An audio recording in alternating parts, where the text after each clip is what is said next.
Hey bees, I'm Marie from Humblebee and Me, and today we are making a super fun, colorful, tropical mango foaming hand wash. This stuff is super simple to make. It's cold process, no heat required, no waiting. Just kind of mix everything together, pop it in your foamer bottle, and oh my goodness, the oodles and oodles and oodles of like massive fluffy bubbles are fantastic. If you'd like to learn more about the ingredients used in this recipe or the different choices I've made about the different ingredients that we're using in this recipe, please go down to the description box below this video and click through to read this recipe on my blog on humblebeeandme.com, or you can go to humblebeeandme.com and search for the name of this recipe. There you'll find a lot more information about this recipe and also about the ingredients we're using if you check out the Humblebee and Me encyclopedia. I've got entries on the ingredients so you can learn about where they're from, what they're like, what they do, why we use them, and a whole lot more. So come on, let's go make some hand wash.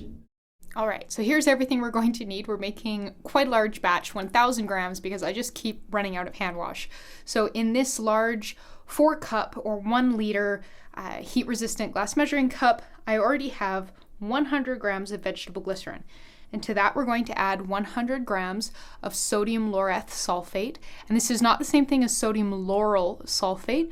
Please visit the blog linked in the description box below to learn more about what this is, and then also substitutions if you want to use something else.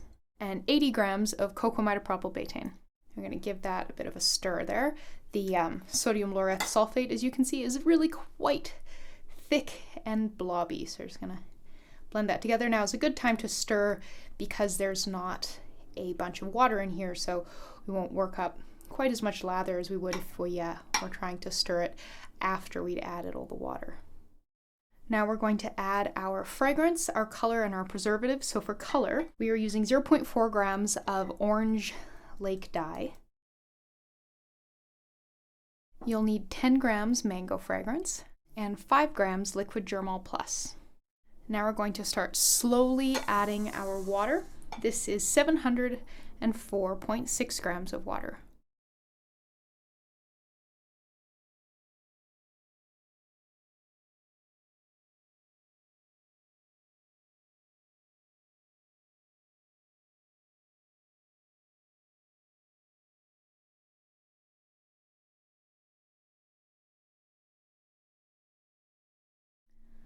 Okay, well, I'm not bringing up any little stringy bits, and when I look at the measuring cup through the side, I can't see any clumpy bits of surfactant. So that's it for the making, and now we can pop this in our containers.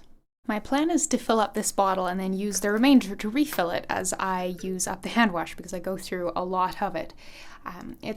You don't want to be trying to wash out and reuse a foamer bottle because the pumping mechanism is so complex that you end up getting unpreserved water stuck in there. But if you're just constantly refilling it with the same properly preserved hand wash, that's fine.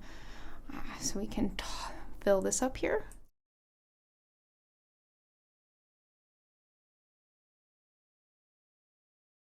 Let's check out those bubbles. We'll prime up the pump here. It usually takes a couple. There we go. And just look at oh my gosh, the lather on this is just gorgeous. The slip is amazing. You can see there's just tons of it. It smells amazing, just super creamy and gorgeous and just absolutely lovely. And there you go. You just made some gorgeous mango foaming hand wash, complete with refills so you can have mango scented hands for ages. As made, the pH of this does come out to be perfectly hand friendly, right around 5, but if you are changing things up, I would really recommend making sure that you're checking that and adjusting if necessary. For more information about this recipe and the ingredients I've used, including where to get them, what they do, why they're there, and perhaps how to substitute them out, please visit humblebeeandme.com. There's a link in the description box. Thank you so much, and I'll see you next time.